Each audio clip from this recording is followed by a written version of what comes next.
partage autour de Spinoza et la joie. Ce que je vous propose, c'est de travailler de la manière suivante. Je vais vous faire un exposé d'une petite heure. On va d'abord commencer à mieux comprendre quelle est la personne de Spinoza, d'où il vient, quelle est sa perspective mentale, son approche des choses. Et ensuite, on rentrera dans l'approche de la joie, dans une clé pratico-pratique. Quelle posture adopter, quel travail sur soi, dans le sens de la philosophie de Spinoza, pour pouvoir porter notre regard sur la joie. Tout d'abord, ce qui est important, c'est que Spinoza est un exemple de vie morale. On ne va pas parler d'un philosophe qui a eu des idées, mais qui ne les a pas appliquées. C'est quelqu'un dont la vie tout entière va être marquée par l'exigence de la vie morale. Vous savez, la vie morale, c'est ce concept un peu désuet qui consiste à vivre comme on pense. Je sais, c'est plus à la mode, mais c'est l'idée même de la pensée de Spinoza. Être fidèle dans notre vie quotidienne à l'exigence de ce que notre conscience aura été capable de percevoir. Et c'est pour ça que j'ai un infini respect pour cet homme par sa vie morale. Alors, découvrons-le ensemble et rapidement. Il naît à Amsterdam en 1632, des parents juifs. Il va avoir une éducation pour devenir rabbin, faire des études juives, et mourra assez tôt, à 44 ans, de la tuberculose. Il est brillant, d'un esprit acéré, et dès l'âge de 15 ans, il commence à poser des soucis à ses professeurs par ses questions embarrassantes sur la loi de Dieu, la création du monde, l'ordre des choses, le sens de la souffrance. À 15 ans, donc ado, c'est jeune, il va assister à la punition d'un homme qui s'appelle Uriel d'Acosta, qui avait osé nier la loi révélée, c'est-à-dire que Moïse ait reçu les tables de la loi, et l'immortalité de l'âme. Cet homme va être condamné à 39 coups de fouet, et ensuite, vu la souffrance qui fut la sienne, il se suicidera. Donc à 15 ans, c'est fort comme impact. Peu à peu, il va, à partir de 18 ans, se détourner de ses études des rabbins et découvrir dans le même temps aussi bien la Kabbale, c'est-à-dire l'enseignement de l'ésotérisme juif, que les sciences modernes, la physique, mais également la culture classique, et s'initier à la philosophie, notamment celle de Descartes. On est à Amsterdam et à l'époque, c'est la plaque tournante de la culture, de la littérature et de la philosophie. Ces études libérales, on va dire, l'amènent peu à peu à prendre de la distance par rapport à l'orthodoxie juive. À 19 ans, il va suivre des cours de latin d'un jésuite défroqué qui finira mal, qui sera condamné à mort, et qui lui enseigne toutes les bases de la culture classique. C'est à cette époque-là qu'il va commencer à construire sa propre pensée et surtout rentrer dans le détail de la philosophie de Descartes. Sa relation à la religion est simple.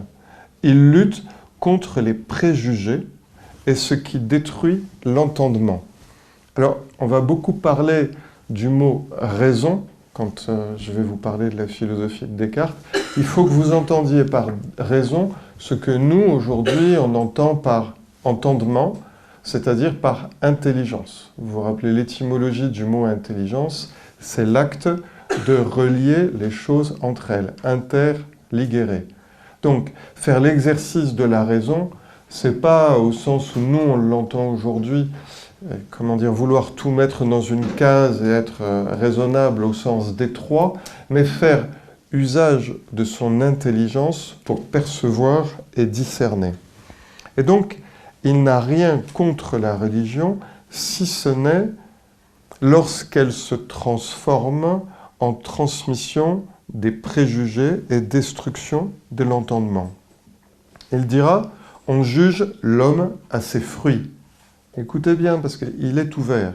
Il dit, celui qui porte des fruits tels que l'amour, la joie, la paix, l'égalité d'âme, la bonté, la douceur, la maîtrise de soi, qu'il ait été instruit par la seule raison, c'est-à-dire par la voie qu'il va préconiser, celle de l'intelligence, ou par la seule écriture, c'est-à-dire la religion et les livres révélés, est bien réellement instruit par Dieu et possède la béatitude.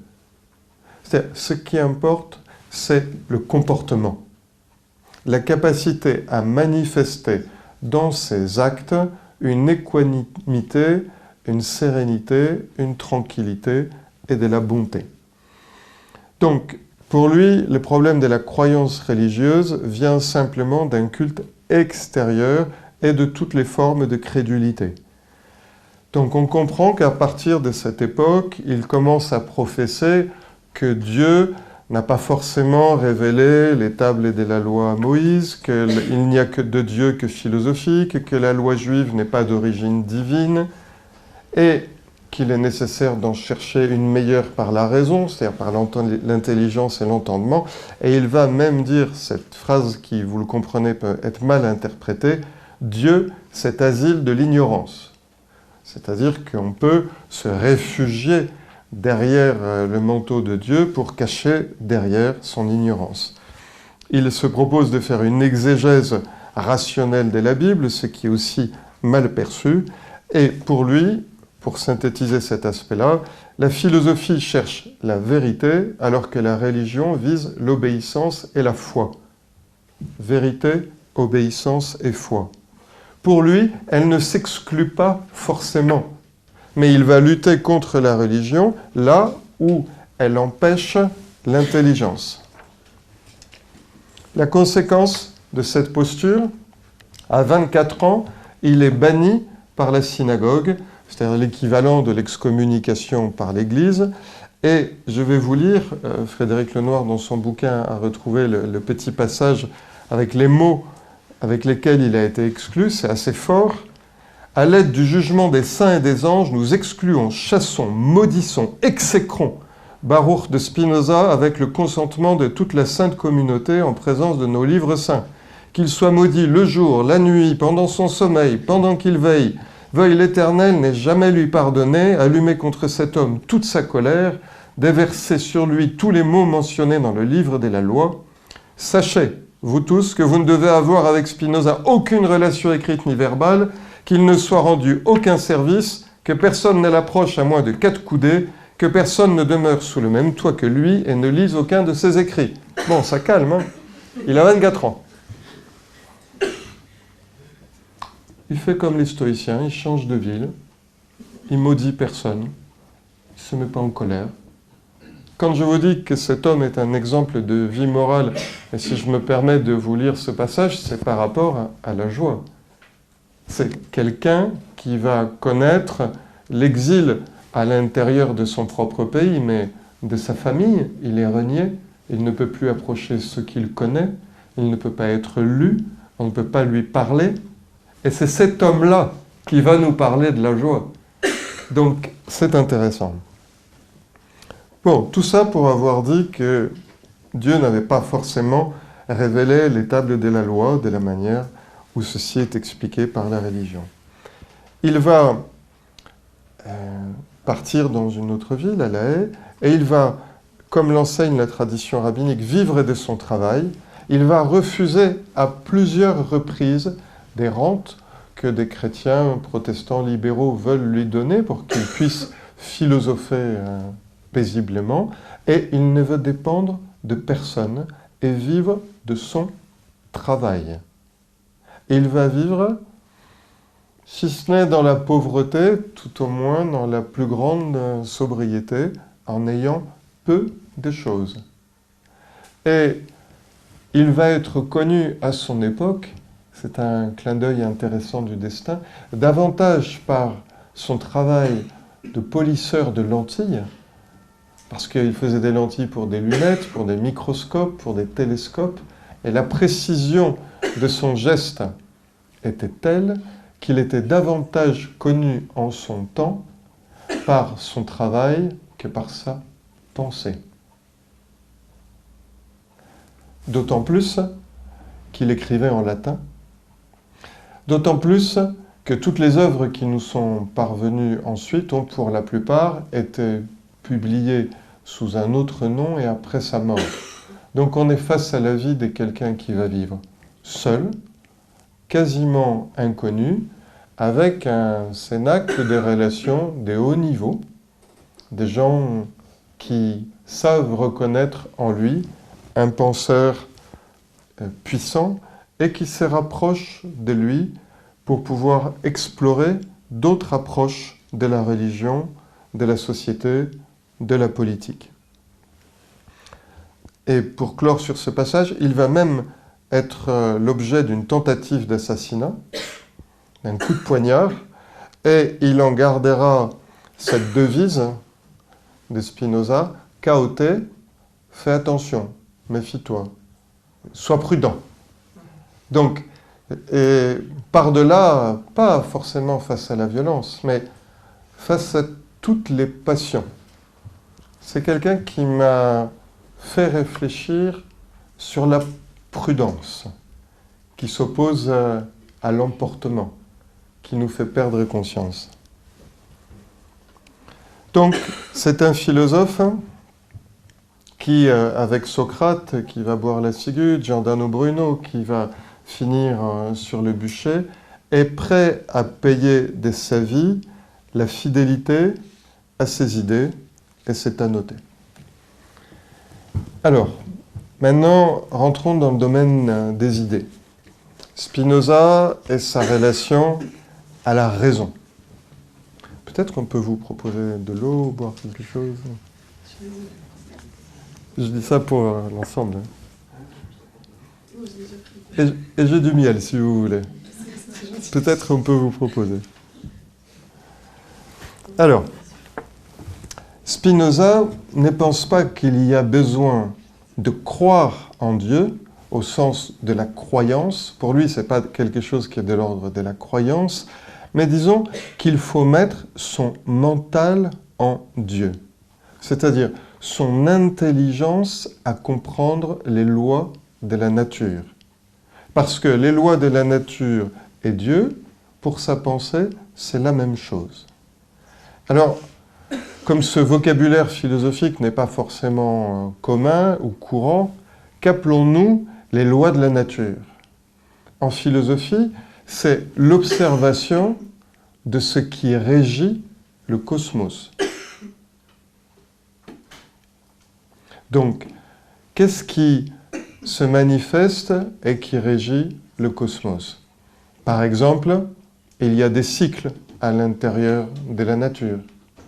Par exemple, dans le monde manifesté tel que nous le voyons, il y a la souffrance, il y a la mort, c'est-à-dire l'apparition et la disparition. Il y a un principe d'organisation. Pour que la vie puisse se manifester, les choses sont organisées entre elles. Il y a donc un ordre. Il y a également un rythme. Il existe une périodicité avec laquelle les choses se manifestent à l'intérieur de la nature. Il y a aussi une loi de multiplication au travers de laquelle les choses se multiplient. Il y a une hiérarchie. Tous les êtres n'occupent pas le même rang et n'ont pas la même importance dans l'ordre de la nature. Toutes ces choses sont des lois de la nature. Et l'homme, pour Spinoza, fait partie de la nature. Donc, croire en Dieu ne veut rien dire pour lui, c'est contempler Dieu, et contempler Dieu, c'est contempler la nature, et contempler la nature, c'est contempler ses lois. C'est-à-dire essayer de comprendre de nous comprendre en tant qu'être humain d'une manière non anthropocentrée, mais en se situant à l'intérieur de l'univers et en disant que ce qui affecte l'univers nous affecte aussi. Et en cherchant par là une connaissance plus profonde de nous-mêmes. Donc, il propose un dépassement de la religion pour parvenir à une sagesse philosophique. En ce sens, l'intelligence est à l'opposé du dogme. Ce qu'il cherche, c'est à ce que la conscience fasse des liens. Ah, si ça se déroule ainsi à l'intérieur de l'univers et que ma vie en tant qu'homme est telle et que ma conscience me conduit à telle conclusion, alors peut-être puis-je comprendre que... Voilà, c'est ça la philosophie qui est la sienne, c'est s'insérer à l'intérieur du cosmos. Pour cela, il dit qu'il faut faire attention parce que l'homme ordinaire est diverti par les biens matériels et les plaisirs sensuels. Diverti, c'est-à-dire dispersé. Nous ne savons pas gérer le pouvoir de notre attention, et à vrai dire, ne pas savoir impliquerait que l'on veuille, on ne cherche même pas à gérer le pouvoir de notre attention. Donc, il va dire, plus l'homme consacre du temps à la réflexion philosophique, plus il va pouvoir connaître le véritable bien et la sagesse. Mais en fait, c'est par sa concentration. C'est par le fait de cesser de laisser sa conscience être embarquée par le monde phénoménal. Donc, le bien implique la concentration par rapport à l'essentiel. Et ce qui est essentiel, c'est de garder conscience de cet enseignement qui était déjà expliqué par les philosophes de l'Antiquité, que l'homme est un microcosme, un petit univers, qui prend place à l'intérieur d'un macrocosme, un grand univers. Et il va dire, le souverain bien, c'est la connaissance de l'union de l'esprit avec la nature totale. C'est-à-dire de se reconnaître par notre esprit comme appartenant au cosmos. Si on veut le dire en termes jungiens, parvenir à une vision de soi-même transpersonnelle, c'est-à-dire qu'on ne se voit plus au travers du moi-je et de notre petite histoire singulière, mais comme une petite partie de l'ordre du monde, à l'intérieur de laquelle se reflète l'ordre du monde tout entier. Cette manifestation à laquelle nous assistons, déjà les philosophes de l'Antiquité disaient qu'elle répondait à 3 principes que l'on pourrait appeler nécessité, loi, action. La nécessité, c'est quoi? Eh bien, c'est la nécessité du soleil, de vivre en tant que soleil, qui le fait briller et qui dégage sa lumière.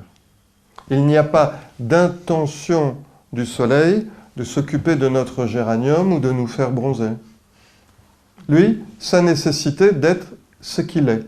Et de cette nécessité se produit un rayonnement.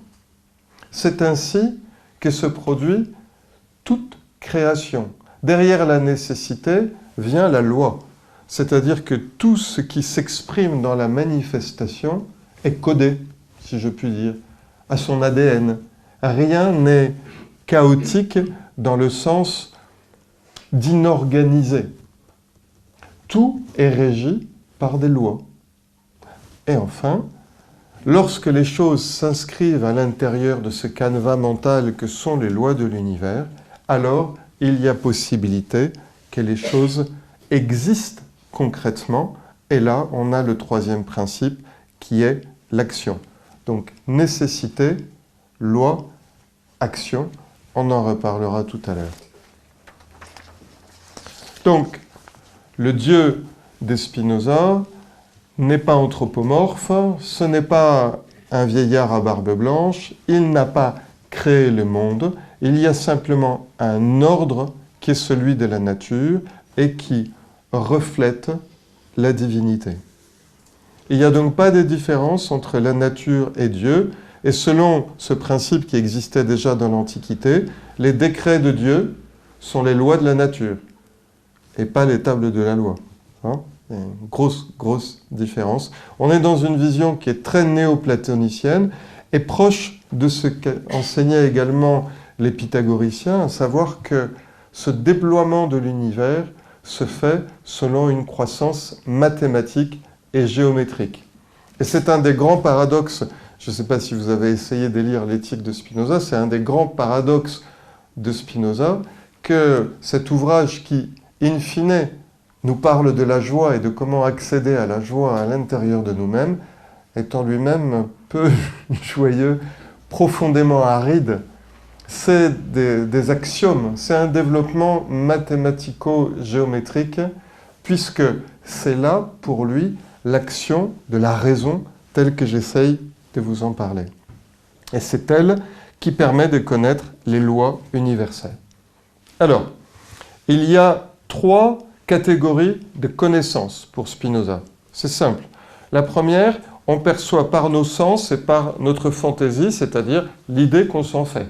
Vous regardez votre voisin, vous dites « Ah, tiens, il est comme ça, il est brun, il doit faire ça dans la vie, il doit avoir tel métier. » C'est de la pure fantaisie, c'est la représentation que nous nous faisons des choses. C'est le degré de connaissance le plus bas. Ensuite, deuxième degré de connaissance, la raison. On commence à accéder aux idées et on fonde un raisonnement pour comprendre les choses.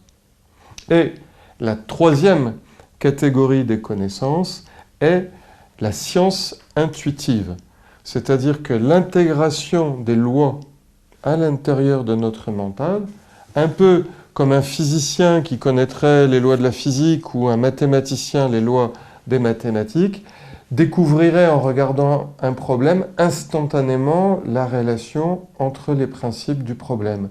Ça, c'est la science intuitive à laquelle il faut parvenir. Ce qui est important, c'est que Spinoza est lucide. Il ne fait pas de la conceptualisation pour le plaisir et il est très conscient qu'il y a une énorme différence entre ce que l'on est capable de comprendre et ce que l'on est capable de vivre.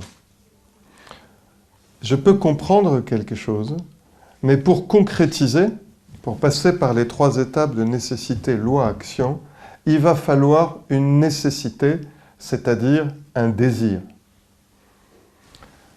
En Grèce, dans la théogonie d'Hésiode, le premier dieu d'où va naître l'ensemble de la création est Eros. Et son autre nom, c'est la nécessité. Donc, cet Eros dont on est en train de parler n'est pas une espèce de Cupidon joufflu qui décoche des flèches pour déclencher l'amour, mais la puissance qui jaillit pour permettre la manifestation du monde. Et il dit, si on veut incarner, la raison, avoir compris, l'entendement ne suffit pas. Il va falloir mettre du désir, il va falloir mettre de la nécessité. Et donc, il reconnaît que la raison ne peut pas tout. Elle peut nous donner à voir les choses telles qu'elles sont, mais qu'ensuite, il faudra exprimer notre propre puissance. Donc, nous voilà maintenant en mesure de commencer à aborder la question de la joie et du désir. Pour Spinoza, il s'agit de réorienter notre désir. Il a cette phrase un peu dure, mais que je trouve magnifique. « Le vulgaire croit qu'il est libre dans la mesure où il lui est permis d'obéir à l'appétit sensuel. » Je vous le relis.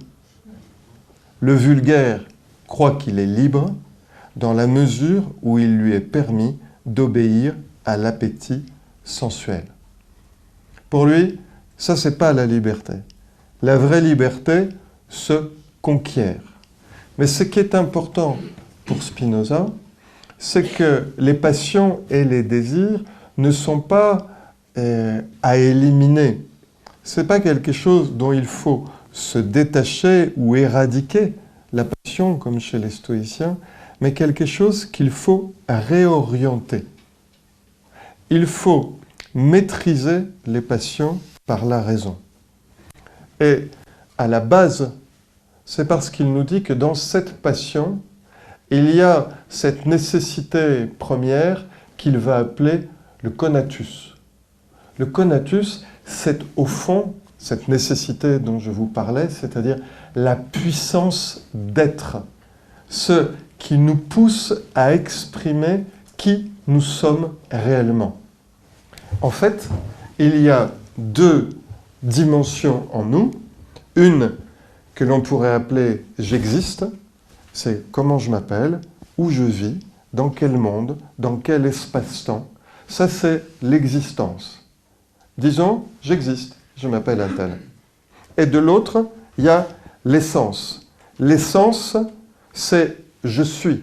Je suis et j'existe sont distincts. Je suis est en dehors de l'espace-temps. C'est mon identité profonde.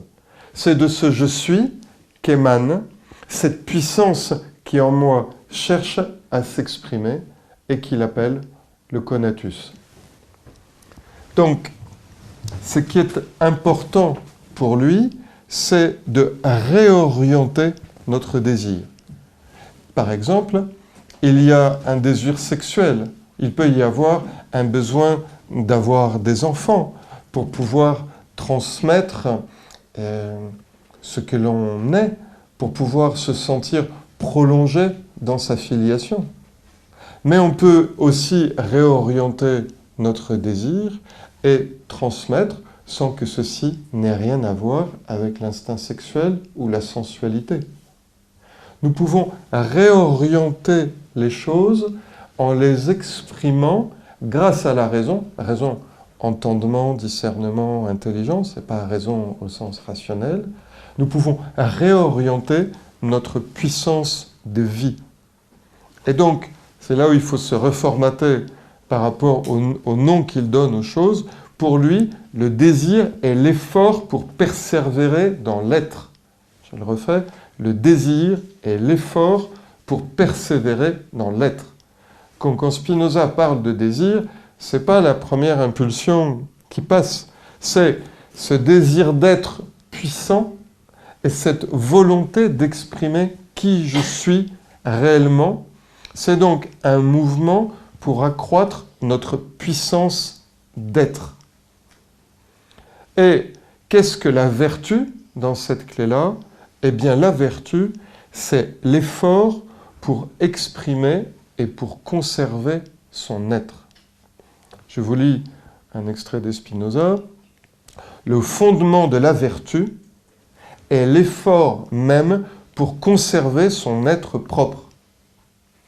Le fondement de la vertu est l'effort même pour conserver son être propre. Donc, la vertu, c'est l'expression de ce que l'on est. L'ortie a une vertu urticante, elle pique. Le miel, c'est pour ça que je l'ai proposé à la dame, a une vertu adoucissante. C'est l'expression de la puissance de son être. Donc, il faut qu'on essaye d'effacer les catégories morales dans lesquelles nous avons pour coutume de mettre le mot vertu. Il s'agit là de l'expression d'une puissance dynamique de qui nous sommes. Donc, travailler la vertu, c'est rechercher ce qui est bon à l'augmentation de notre puissance d'être. Et ceci rejoint les philosophes de l'Antiquité, pour qui les vertus ne sont pas ni des concepts, ni des valeurs morales, mais des puissances, c'est-à-dire une force et une énergie. Les vertus, dans la pensée classique, sont des forces actives de la nature humaine qui peuvent se manifester dans nos actions. Ce ne sont ni des abstractions, ni des théories. mais des puissances qui sont à l'intérieur de chaque être. Donc, pour Spinoza, prendre conscience des lois universelles, c'est chercher à s'intégrer dans l'harmonie du cosmos et pour ce faire, canaliser nos instincts vers le haut pour participer de cette harmonie universelle. Et c'est ça qu'il va appeler la pratique de la vertu. Alors, maintenant, venons-en à la joie. Il y a deux sentiments fondamentaux, deux affects, comme il va les nommer pour Spinoza, c'est la joie et la tristesse. Donc pour lui, il n'y a pas de dualité entre le corps et l'esprit, comme on l'entendrait aujourd'hui, mais entre la joie et la tristesse, entre la raison, c'est-à-dire l'intelligence, et les passions, les émotions mal canalisées. La joie, pour Spinoza, c'est le sentiment qui accompagne toute augmentation de notre puissance d'être. Qu'est-ce qui nous rend joyeux? Le fait d'être davantage puissant dans l'expression de qui nous sommes profondément. C'est-à-dire dans l'expression, par rapport à ce qu'on voyait avant, de notre « je suis », de notre identité profonde, pas de notre « j'existe ». Si je vous donne la citation exacte, il dira « Par joie, j'entends une passion par laquelle l'esprit passe à une perfection plus grande. » Donc, la joie dont on est en train de parler, c'est celle d'exprimer plus profondément qui nous sommes. C'est-à-dire de connaître et d'exprimer notre réalité. La joie naît donc de la maîtrise de soi.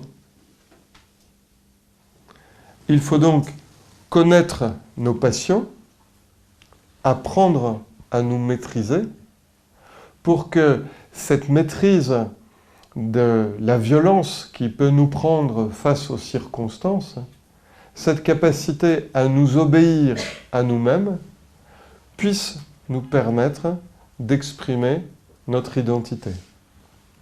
En clair, si nous ne parvenons pas à nous maîtriser, si nous sommes bouleversés par les circonstances, agités par les émotions, nous ne pourrons en rien exprimer notre identité profonde. Donc, le désir exprime notre effort pour persévérer dans l'expression de notre être.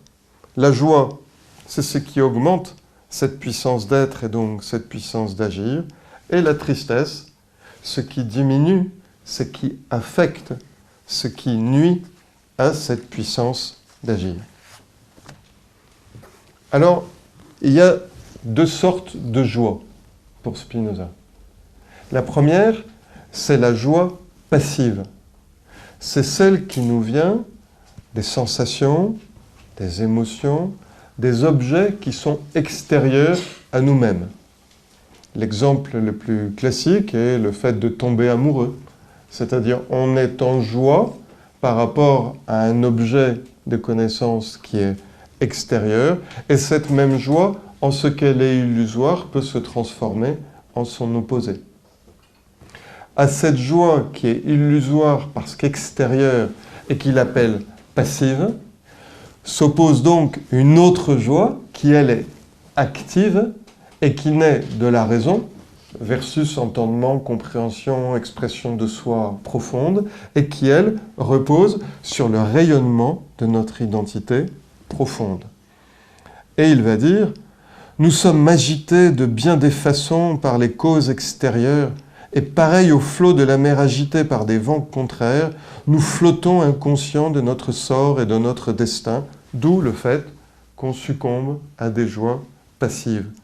Et d'où cette opposition dont je vous parlais entre dispersion et concentration pour pouvoir mettre en route une démarche qui nous relie à l'essentiel. Alors, avant de vous laisser la parole et qu'on se mette par un petit groupe pour échanger, Passons maintenant à la partie la plus intéressante, faire naître la joie. C'est-à-dire, concrètement, cette joie, comment va-t-elle survenir? Tout d'abord, il nous dit, il faut comprendre le rôle de la raison. Ce n'est pas la raison qui va nous relever, mais c'est la raison qui va nous permettre de trouver la joie. C'est-à-dire, c'est l'intelligence. Et, pour le rendre encore plus accessible, disons, le regard de la conscience. Mon intelligence est fonction de ce que regarde ma conscience. Donc, tout commence par le travail de la pensée, le fait de s'observer, de dépasser peu à peu l'apparence des choses. Donc, cette démarche qui conduit à la joie commence par l'élévation de la conscience, c'est-à-dire, qu'est-ce qu'on appelle l'élévation de la conscience? Se défaire des circonstances, relativiser les choses. On n'est pas simplement là, ici, ce soir, assis sur une chaise, mais tout d'un coup on dézoome, on se rappelle qui on est, d'où on vient, ce qui est important pour nous. Le fait qu'au moment même où nous parlons, des êtres humains sont en train de souffrir, d'autres de naître, d'autres de mourir. On a conscience de la trajectoire qui fut celle de notre vie jusqu'à cet instant. On imagine la perspective de ce qui pourrait être notre vie dans les années à venir et on se concentre sur ce qui est essentiel pour nous. Tout d'un coup, on n'est plus là dans les sensations ou dans les circonstances, on est dans une perspective plus vaste. Et de cette hauteur, nous pouvons regarder. Tiens, de cette hauteur, regardez votre journée. Regardez depuis ce matin. Voyez-vous vous lever? Voyez-vous petit déjeuner? Voyez-vous déjeuner? Voyez-vous vivre pendant toute cette journée? Qu'est-ce qui fut important? Qu'est-ce qui fut risible? Qu'est-ce qui fut ridicule? Qu'est-ce qui fut franchement inutile? Voilà. Là, on est en train de faire le choix de diriger notre regard pour ne pas s'attarder sur ce qui est inintéressant, mais commencer à faire le choix de poser notre regard sur la vertu. L'idée essentielle, c'est que nous pouvons maîtriser notre regard. Notre regard n'est pas forcément happé par les circonstances. Nous pouvons penser au lieu que d'être pensé. Nous pouvons choisir sur quoi nous voulons nous concentrer.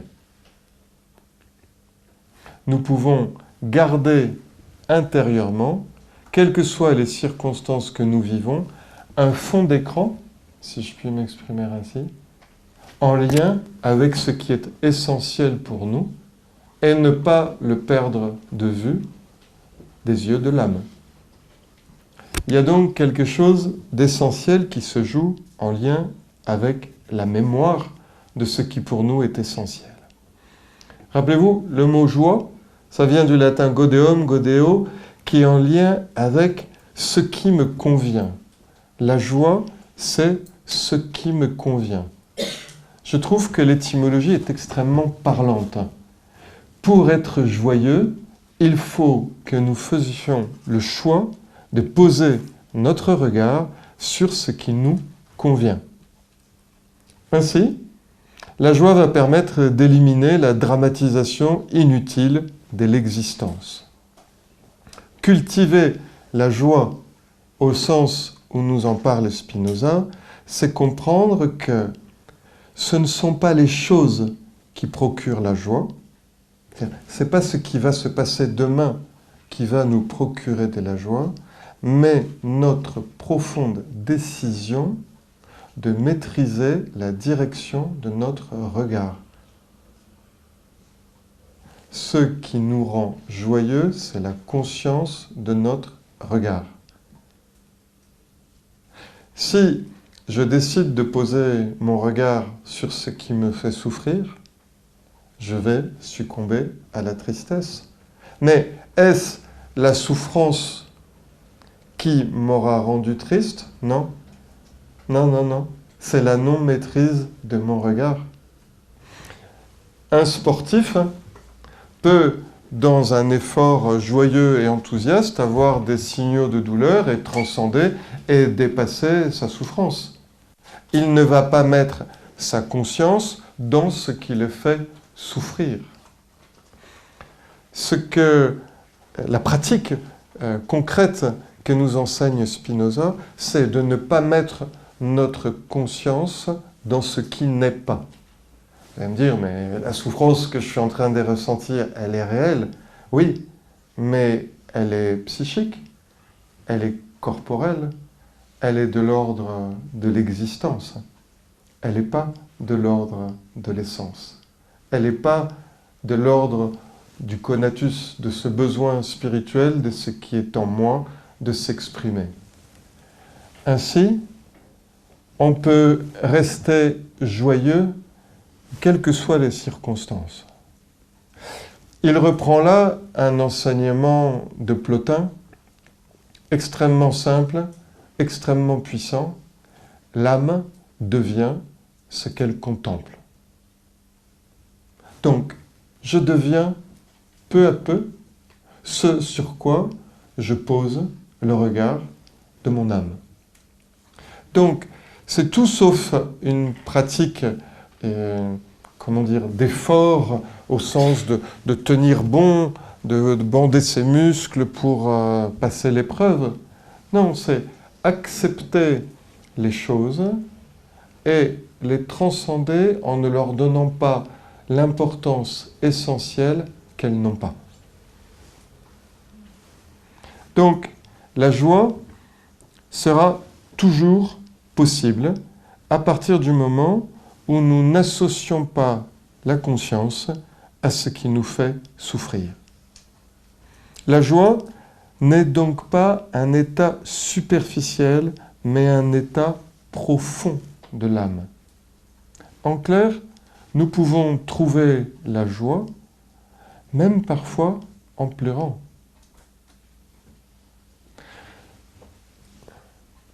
J'ai vu une fois un pratiquant, une élève de théâtre, chercher à répéter 10 fois la même scène pour parvenir à exprimer l'émotion qu'elle voulait exprimer. Sa voix tremblait et j'ai vu en même temps cette personne se mettre à pleurer de l'agacement qu'elle avait d'elle-même du regard et de ne pas y arriver, et en même temps la joie qui brillait dans les yeux d'être en train de se dépasser et de parvenir à exprimer ce qu'elle voulait exprimer. Simplement, la tension que ça lui demandait était telle qu'elle a pleuré tout en étant profondément joyeuse. Bon, c'est ça l'idée de Spinoza. C'est qu'au fond, nous pouvons être joyeux tout le temps si nous considérons la joie comme quelque chose d'essentiel et pas comme quelque chose de superficiel. Je trouvais un petit proverbe anonyme, je ne sais pas vous dire d'où il vient, mais il m'a beaucoup plu, ça fait longtemps que je l'ai trouvé, qui dit « L'être joyeux vit les contraintes sans en souffrir. Qui est triste n'a pas besoin des contraintes pour souffrir. » Je trouve que c'est pas mal. Nous pouvons, l'être joyeux vit les contraintes sans en souffrir, traverser les difficultés tout en restant en lien avec notre être et avec quelque chose au fond de profondément joyeux, alors qu'à contrario, celui qui s'est fait attraper par ces affects de tristesse, dirait Spinoza, qui est triste, n'a pas besoin de contraintes pour souffrir. C'est-à-dire, il trouvera de la souffrance, quelles que soient les circonstances auxquelles il est confronté. Donc, la pratique que nous propose Spinoza, c'est d'apprendre à tourner notre regard vers la lumière et non vers ce qui nous retient. Vous savez, la racine du mot enthousiasme, c'est entheos, qui veut dire en Dieu. Donc, la pratique spinozienne de la joie, c'est de tourner notre regard vers ce qui nous enthousiasme. Et avec cette lumière, d'éclairer nos erreurs pour commencer à les dissoudre.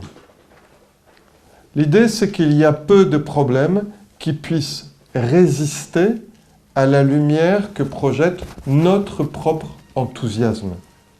Il y a peu de difficultés qui ne s'effacent si nous les éclairons avec notre propre lumière d'âme. C'est pour ça que la clé, l'exercice essentiel est celui d'élever la conscience et de chercher à la maintenir élevée le plus longtemps possible. Ainsi, on peut réellement vivre cette joie dont parle Spinoza qui naît du contact avec nos potentialités intérieures. Ainsi, on comprend que par la raison, intelligence, entendement, on peut rentrer en contact avec les lois universelles, celles dont on a parlé, les cycles de la nature. Et ces lois universelles sont éternelles. Et donc par la raison, nous allons rentrer en contact avec l'éternité. Ainsi, la joie de se connaître et de se maîtriser nous fait toucher à l'intemporel. La condition, pour Spinoza, c'est prendre des habitudes en conscience. Il y a deux sortes d'habitudes. Il y a celles qu'on a prises sans même en avoir conscience. Le but d'une habitude, c'est d'économiser de l'énergie. Donc, au début, vous vous rappelez, pour ceux qui conduisent, ça coûtait une énergie folle de conduire. Vous voyez le débutant, comment il serre le volant, c'est une mobilisation, on regarde en même temps le rétroviseur, ça coûte une énergie folle. Peu après, on sait conduire, on est détendu, on parle en même temps, ça coûte beaucoup moins d'énergie. Donc, nous mettons en place des habitudes pour diminuer l'énergie que nous investissons dans les choses. Simplement, la plupart du temps, ces habitudes que nous mettons en place n'ont pour unique objectif que de nous économiser de l'énergie et d'être plus confortable. La proposition, c'est de prendre des habitudes conscientes. Chercher régulièrement à savoir où est notre conscience et se dire, par exemple, régulièrement, où suis-je? Qu'est-ce qui est important pour moi? Quel est mon fond d'écran? Avec quelle réalité intérieure suis-je en train de regarder la réalité extérieure? Suis-je en train de me faire happer par les circonstances ou suis-je resté fidèle à qui je suis? Ceci, c'est une habitude de conscience. Donc, la clé va être, au fond, pratico-pratique. Quelle forme de vie je mets en place pour rester conscient? Deux dernières citations pour clôturer. Une citation de Spinoza, de l'Éthique, qui dit « La partie éternelle de l'âme est l'entendement, seule partie par laquelle nous sommes dits actifs. » Donc, donner davantage d'importance à une place plus prééminente à notre entendement.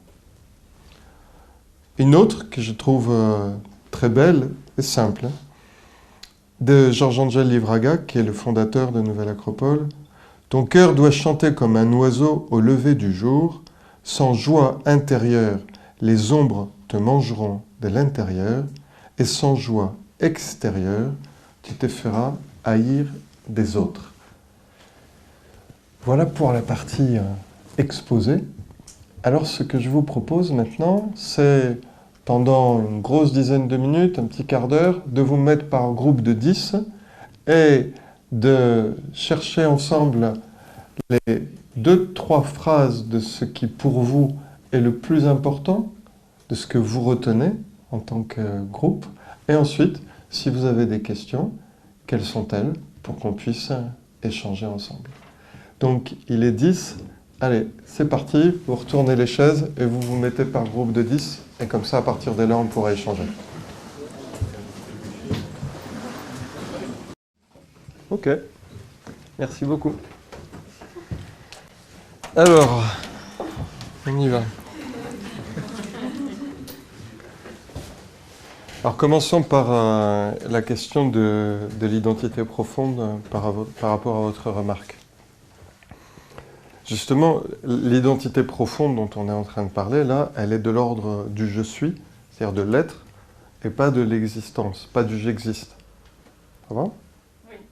Donc, si là on faisait un exercice de concentration, et que chacun se concentre sur son souffle, et que vous réussissiez quelques fractions de seconde à suspendre le flot de vos pensées, ce qui est possible avec un petit peu d'entraînement, tout d'un coup, nous allons nous relier à quelque chose qui est en nous, derrière l'activité consciente, qui n'est pas l'inconscient, qui n'est pas la culture, qui n'est pas l'éducation que m'ont donné mes parents ou ce qui m'a été transmis à l'école, mais ce qui constitue ma présence, que je ne peux ni définir, ni qualifier, ni exprimer, à moins de le faire de manière négative, comme certaines religions, en disant ce que ça n'est pas.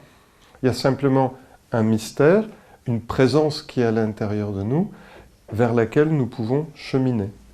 Ça va ? Oui. C'est un a priori, comment dire, distinct de la pensée matérialiste. C'est un philosophe spiritualiste. Donc, il nous enseigne comment, par la maîtrise du mental, nous parvenons à toucher, au fond, et c'est là où c'est fascinant, quelque chose qui est de l'ordre du mystère en nous. Alors, comment distinguer entre la joie construite et la joie de l'esprit ou de l'essence? Les joies construites, ce sont la notion même de construction prouve qu'il y a quelque chose d'artificiel. Si je me dis, mais là, il va se passer ça, et je vais inviter un tel, et on va faire ça. Donc là, il y a tout un calcul. Alors que la joie dont on est en train de parler là, c'est l'irruption de ma propre profondeur. Si vous êtes face à un spectacle qui, pour vous, touche ce qu'il y a de plus beau et de plus sublime, et que vous êtes sans voix extérieure, vous ne parlez pas, et sans voix dans la tête, il y a le petit vélo qui s'est arrêté pendant quelques secondes. Tout d'un coup, là, il n'y a rien de construit. Il y a simplement une communion, une contemplation, une union à quelque chose de supérieur. Toutes ces questions viennent du fait que nous nous définissons par notre activité rationnelle et que l'intelligence dont nous parle Spinoza n'est pas la raison au sens étroit, au sens où nous l'entendons. Alors, repartons dans l'ordre des questions que vous avez posées. Est-ce qu'il y a quelque chose d'inné dans la joie? Dans la joie telle que nous l'entendons là, non. J'entends par là que si vous ne donnez aucune éducation à un enfant, qu'il survit dans la savane, au milieu des animaux, les seules choses qui animeront sa conscience seront d'ordre instinctif. L'homme avec un H majuscule est culturel. C'est-à-dire, c'est la transmission, les repères avec lesquels nous nous sommes construits, la parole. Le petit chat va laper son lait sans qu'il ait besoin d'une éducation trop complexe. Si on ne nous apprend pas à parler avant un certain âge, nous ne pouvons pas vocaliser, nous ne pouvons pas lire, nous ne pouvons pas conceptualiser, nous ne pouvons pas penser. Donc, oui, il faut qu'une procédure, un processus nous rende humains et que cette construction, ensuite, nous apprenne à faire le fameux pas de côté dont nous venons de parler pour être capable de regarder nos raisonnements, nos attachements, nos désirs inférieurs sans nous identifier à eux, ou les circonstances. Puisque effectivement, être joyeux parce que les choses se passent bien, c'est cette joie passive ou inférieure. Et ce que nous cherchons en tant que philosophe, c'est être joyeux tout le temps.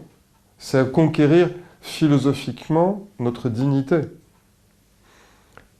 Peut-être la manière la plus simple de le comprendre, c'est la dignité est également notre relation à la mort. Quelqu'un qui s'est accompli en tant que personne durant sa vie n'aura pas peur de sa mort. Il sera fier de ce qu'il a accompli, de la joie supérieure qu'il a touchée.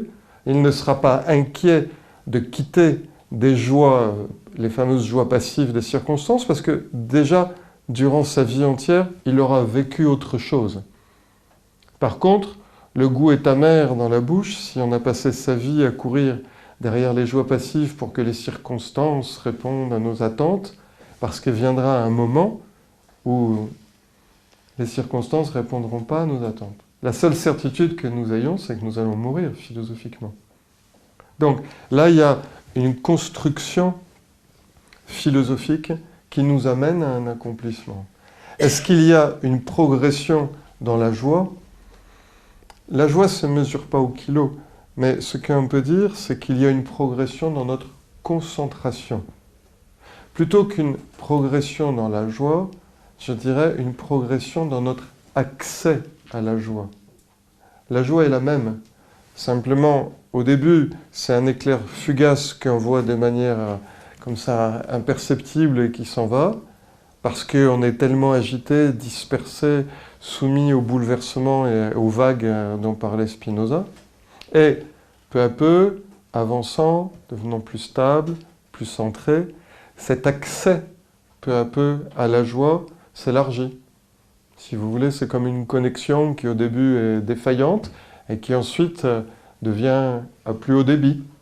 Nous pouvons avoir une connexion à notre dimension supérieure et à nos propres joies qui augmente en fonction de notre maîtrise de nous-mêmes. Comment savoir qui on est? Ça dépend qui est-ce qui avait posé la question? Ça dépend qu'est-ce qu'on entend par savoir. Savoir, c'est connaître, ça va? Dans la Bible, on dit Jacob a connu Sarah. Okay? On veut dire par là qu'il s'est uni à elle. Donc, ce que nous pouvons connaître, c'est une connaissance sans intellect qui résulte d'une union. Ce que les hindous appellent yoga, de la racine yug, qui veut dire union. Donc, comment savoir qui on est? Je peux le savoir dans le sens où je peux m'unir à qui je suis. Mais cette union à qui je suis ne me permet pas forcément de faire une explication théorique et conceptuelle sur qui je suis. Vous pouvez vous unir à votre conjoint, ce n'est pas pour autant que vous le connaissez. Donc, il y a une différence entre la connaissance qui est une union et la connaissance qui est une explication. Nous pouvons, et c'est le but, nous unir à qui nous sommes. Que faisons-nous de nos émotions? On les regarde, dans la mesure où on y arrive. Quand on n'arrive pas à les regarder, c'est qu'elles nous ont embarqués. Donc, soit nous parvenons à garder une élévation de conscience et un regard distancié, et nous ne nous faisons pas embarquer par les émotions, soit, au contraire, nous n'arrivons pas à garder cette distance et la force centrifuge nous aspire. Mais pendant tout le temps que nous vivons, nous aurons des émotions. Le problème n'est pas les émotions, le problème est la conscience. L'important, c'est de garder conscience et de pouvoir faire des choix avec notre conscience et pas avec nos émotions. Donc, je peux être joyeux même s'il y a de la souffrance. Je peux faire des bons choix même si je suis triste. Tous les choix importants que vous avez faits sont-ils agréables? Non. Mais il y en a qui sont fort justes. Et il y a des choix qui seraient fort agréables et qui sont complètement erronés, et vous le savez bien. Donc, il n'y a pas de relation entre les deux. Nous pouvons traverser nos émotions, vivre avec elles. Si elles sont positives, tant mieux. Si elles sont négatives, nous prenons de la distance. L'essentiel, c'est de garder un pouvoir discernant et de faire les choix qui, pour nous, sont importants. Est-ce qu'on peut se laisser tomber par le désir en conscience? Oui, on peut se laisser tomber par le désir, mais dans ces cas-là, ce n'est pas de la conscience. Le point important, c'est de ne pas désirer perdre conscience. C'est pas, la conscience ne désire jamais perdre conscience d'elle-même. Donc, ce qui désire perdre conscience en nous, ce qui désire tomber, n'est pas la conscience. C'est notre appétit de confort, notre besoin de sensations. Le fait que me dit « Oh là là, c'est prise de tête, cette joie active ». Alors, comme on n'a pas envie de faire des efforts, on peut se dire qu'on va se laisser aller. Mais pour autant, ce n'est pas un choix fait en conscience. C'est un choix fait en inconscience. Est-ce que c'est difficile, la conscience? Regardez un petit enfant à qui vous commencez à servir de la purée et du jambon et à qui vous voulez apprendre à se servir une cuillère, une fourchette. Au début, ça a l'air terriblement difficile. Est-ce qu'il faudrait, au nom de la difficulté que ça représente, le laisser manger toute sa vie avec ses mains? Ou est-ce que, par la concentration pendant un temps donné, ne va-t-il pas acquérir des nouvelles habitudes qui, finalement, dans peu de temps, vont rendre simple ce qui apparaissait avant comme infiniment compliqué et douloureux? Donc ça demande de dépasser la relation émotionnelle à l'effort. Ouais, me faire huer. Ça veut dire d'apprendre à aimer l'effort, puisqu'il a un pouvoir transformateur et qui va nous rendre dignes et fiers de qui nous sommes. En quoi notre relation aux autres impacte la joie? Et nous pouvons amener de la joie par qui nous sommes, et nous pouvons aussi plomber par notre présence. Vous avez jamais vu, quand on dit que quelqu'un coupe les cheveux en quatre? Donc, nous pouvons être dans une approche pleine de peur, et en nous séparant de notre propre joie, être cause de tristesse pour les autres. Tout simplement parce que ça plombe d'être dans cette approche de la réalité. Ou au contraire, si nous regardons les choses avec plus de hauteur, être une source de joie au sens profond, c'est qu'il y a des gens avec qui tout paraît simple et des gens avec qui tout paraît compliqué. Bon, mais les gens avec qui tout paraît simple ont un accès à la joie à plus haut débit, si vous voyez ce que je veux dire. Être joyeux dans un environnement hostile. Oui. Je vous conseille de lire l'ouvrage d'Etty Ellissoum, qui est une jeune femme juive qui a été déportée dans un camp de concentration, qui était platonicienne et qui va raconter son expérience de parler de la beauté du soleil et de la joie qu'elle vit tout en voyant monter les fumées du crématorium d'Auschwitz. Donc, c'est une exception, j'en conviens, mais c'est une exception par son pouvoir de concentration et sa force d'âme. Ce n'est pas une exception parce que c'est une sainte ou que c'est quelqu'un qui soit hors de portée de notre conscience. Donc, oui, nous pouvons rester joyeux dans un environnement hostile. Cela dépendra de l'entraînement que nous avons par rapport à notre conscience. C'est comme le petit enfant de tout à l'heure. Ce qui va faire qu'il va apprendre à manger avec les couverts, c'est le fait qu'il se soit efforcé de diriger son attention et sa concentration dessus pendant un certain temps. Si nous cherchons à nous éduquer à nous-mêmes et à maîtriser notre attention, peu à peu, il nous sera davantage accessible, je ne dirais pas faisable ou pas faisable, c'est pas 0 ou 1, mais il sera davantage simple de garder une connexion à nous-mêmes, même dans un moment difficile. Est-ce égoïste? Non. Si vous devez accompagner quelqu'un... Qui avait posé la question? Moi, par nous. Vous avez déjà accompagné un mourant? Moi? Oui. Ah, mais c'est pas moi la question. Hein. Pas grave, c'est votre groupe. La question c'est, si on accompagne un mourant, il ne faut pas y aller en reniflant et en étant dans ses états d'âme et dans sa tristesse, mais se mettre sur la pointe des pieds de l'âme toucher au fond à quelque chose de joyeux et de serein, et de lui communiquer par les regards notre propre force et notre propre présence. Est-ce que c'est égoïste de faire ainsi? Cette joie-là est une joie que nous donnons, c'est comme une présence que nous offrons et que nous pouvons partager. Si la tristesse de l'autre, son agitation ou son affliction nous gagne, bon, mais c'est que notre concentration, notre force morale n'était pas assez forte, on a vacillé et on s'est fait embarquer. Mais il n'y a rien d'égoïste là-dedans, il y a une présence qu'on offre, qu'on partage, et c'est justement la meilleure manière d'aider l'autre. Si quelqu'un est en train de se noyer, la compassion, c'est pas d'aller se noyer avec lui, c'est de le sortir de l'eau. Donc, si quelqu'un est triste, la compassion, c'est de pouvoir s'installer dans un état de conscience qui lui fasse comprendre par qui on est, pas par ce qu'on dit, qu'au fond, peut-être on pourrait regarder le problème qui l'afflige autant à partir d'un autre point. Et que le problème en serait peut-être échangé. Et pour finir, comment est-ce qu'on peut savoir si on est dans la bonne joie? C'est le plus simple. Elle ne dépend pas de ce qui est en train de se passer. Vous pouvez la convoquer, cette joie-là, même dans des moments difficiles, puisqu'elle repose sur le double regard, comme vous avez dit. Vous pouvez être dans le métro aux heures de pointe, vous pouvez être dans une situation difficile, et convoquer cet accès à vous-même, il ne sera pas entravé par les circonstances que nous sommes en train de vivre.